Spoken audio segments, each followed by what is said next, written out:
So, back from Ida's retirement party. It was so nice.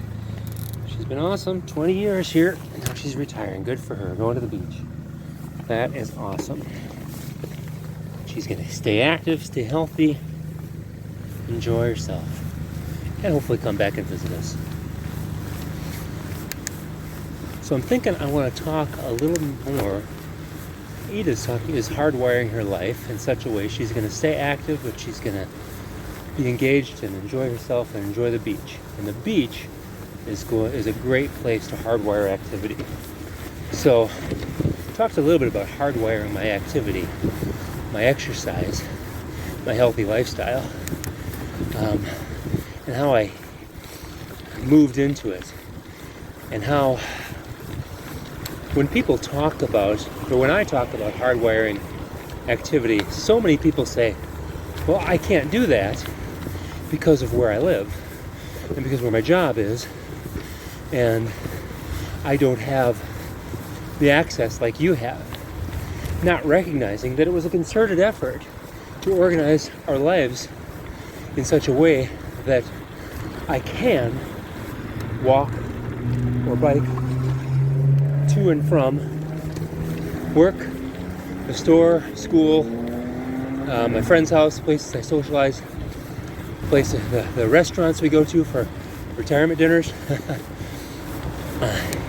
It takes effort. People pick and choose their homes and their works by what's drivable. And of course, they end up driving. But if you picked and chose your work and your home by what was, say, commutable by helicopter, well, you'd be in the same situation. You wouldn't be able to drive either. On my turn. Thank you. And you say, well, I can't drive because I live in an island and I need a helicopter. So, yeah, you don't do that. You choose where you work and where you live based on the reality of your life. And the reality of our life, at least how we want to hardwire it, is walking or cycling. Now, we still have cars. You know, we lived in a car-dependent country, in the suburbs of a car-dependent country. So you're talking car dependency. And we moved to a car-dependent country, New Zealand. And we live rurally. So yes, we still need cars. We still have cars. But we are not dependent upon them.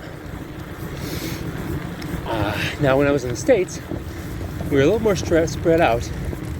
And I found even somebody who was as committed as I was to riding or walking places, and honestly, I didn't walk many places because we're too spread out, but I would ride places. And most of the time I could ride where I needed to go, to the 3 different clinics. I think the furthest away clinic was the Blaine Clinic, which was like 17 miles, I think. Hugo Clinic was about, 3 miles, 4 miles? And Lionel Lakes was like 3 or 4 miles. You know, a good 15-20 minute cycle to each of those places, and a good hour or so to Blaine. And then I would go to my meetings at other places and ride bikes. But interestingly, even for somebody like me who's highly committed to riding, I would frequently find an excuse for not riding. It was just too easy. And probably in the first 5-8 years of riding primarily, or being committed to ride, I found that I frequently have an excuse. And my excuses were, it's too cold, it's too snowy, the ground is too slippery, it's too rainy, it's too hot, it's too windy, I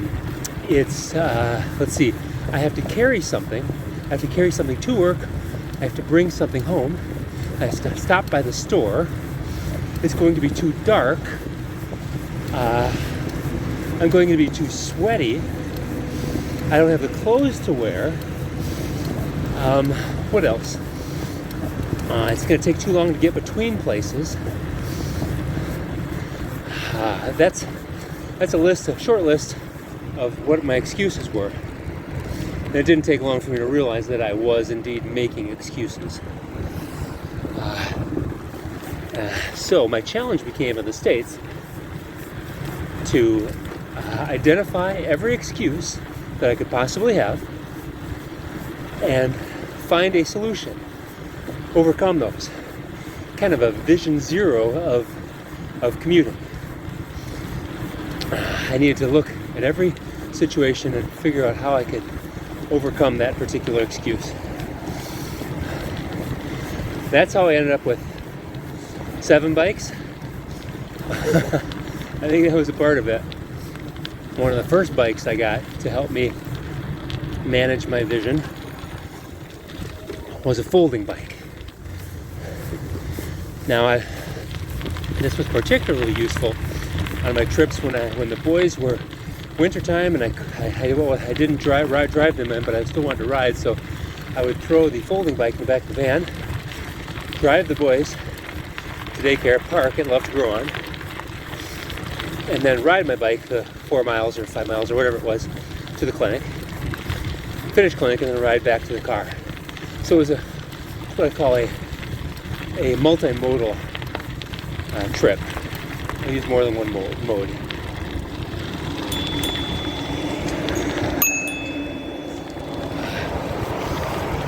So, yeah. I would also use that when I had meetings downtown. I'd park on the outskirts, maybe River Road or something like that, maybe 3 to 5 miles outside of downtown, park for free somewhere, and ride my bike the rest of the way. So, folding bike overcame some of those issues. Of course, the cargo bike, once we had the boys, I knew that I wanted to ride them on the back of a cargo bike. So I got the conversion kit with the Extra Cycle free radical.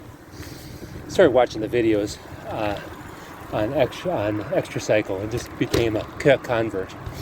Watched Liz Canning's videos about cargo bikes. Absolutely moved me to tears, still does, and I'm so grateful for her work.